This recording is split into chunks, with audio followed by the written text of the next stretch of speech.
Joshua. For the game, I worked on the art. I made the assets for the main character. I made the tile sets, as well as the wonderful main menu that you see right here. Arman, you want to talk about what you made? So I made the music. I also did the map design too, and the lighting effect that you see here with the shadows. And most of these sprites and everything really is all original. Same with music. Every single thing is original. There is not one asset that we use from somewhere else. We made every single thing. And then Joshua here is our head coder.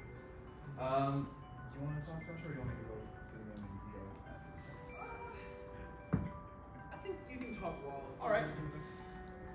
All right. So our idea for the game is we are big RPG fans, and we wanted to kind of make a game that kind of reflected that, but also fit into the bullet hell system.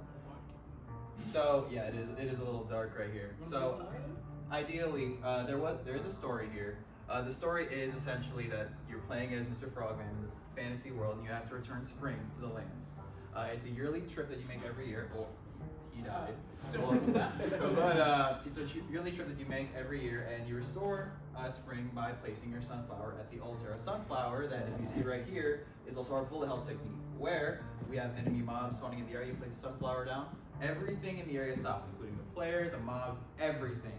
The entire room lightens up, and the camera pans out so you can see where you're going a little bit, and you can avoid and plan your path from there. We have a handful of mobs, which you guys already saw that we got killed by a little bit earlier. And we also have several winding paths. There's a little bit of a labyrinth that we got going on here again. Die right there. The person that's worse at their own game. I'm so sorry. We have 3 stages. We have the one stage you saw earlier, which we consider like our home/hub. Do you want to have that? You can have that. After Joshua finishes going. You can have it. Did you go say hello to Dr. Streeter? I know you did to Dr. Shepherd, the other guy with the silver glasses. I didn't see you say hello. The entire part.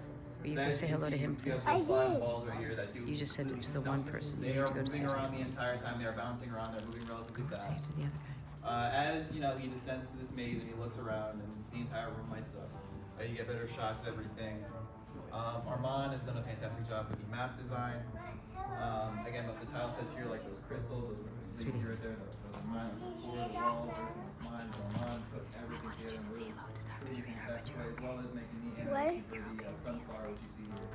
Joshua is the one that somehow it's all on us, man. You should figure out how to go through with my silly idea for the bullet hell of having the camera pan out just like this, stop everything in the area, and then zoom back in and resume everything entirely, making an entirely new plot system from scratch. Absolutely insane stuff from him. And once we get past this last stage, which is a little bit of a developer's trick, you see those green little crystals in there. You just follow those all the way. They will lead you in the right direction. Just a little bit of a trick that me and Arman used to get to the end for testing. That being said, yeah. So he's about to enter the final stage right here, where Mr. Frogman is our character's name, returns to the altar and he places the sunflower on top of it. You get this little pretty scene, this little wide shot, and then you return home. Everything's bright. It's spring. You can see Mr. Frogman's wife right there. And yeah, this is our game. Josh, let's talk about some of the struggles and stuff that we face, because you're the one that dealt with all of that. A decent amount. Coding is a very fun journey. In short, let's see. How many branches do we have here? This was a nice, fun journey of just 24 hours of just.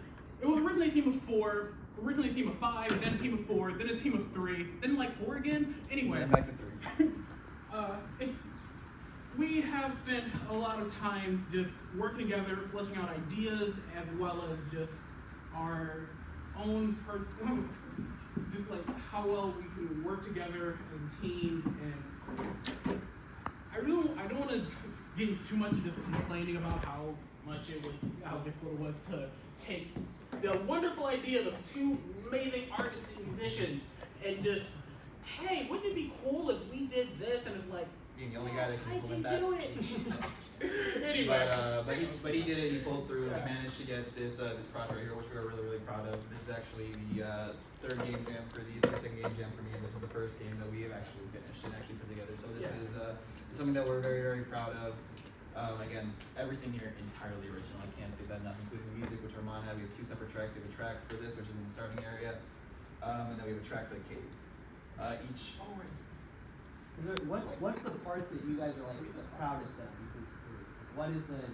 So me What's your personally, biggest success?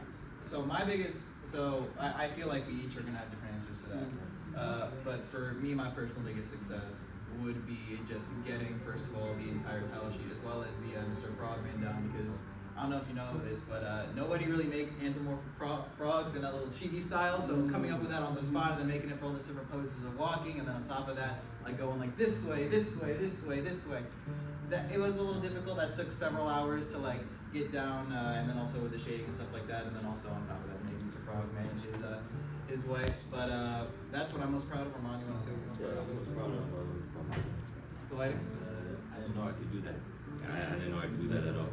But God sure helped me guide me through it. And it looks beautiful. Like, I love it. It's a little dark on the screen. It's the lights are on. Yeah. But It's like say the thing that I'm most proud of is that I actually stayed awake the entire time. I just remember the most harrowing experience is at 5 a.m. People were playing Mario Kart right in front of me, and I could have dropped everything to just join in and have fun. But anyway, so I stayed awake the entire time, and yeah, we got this done. All right, do you want one?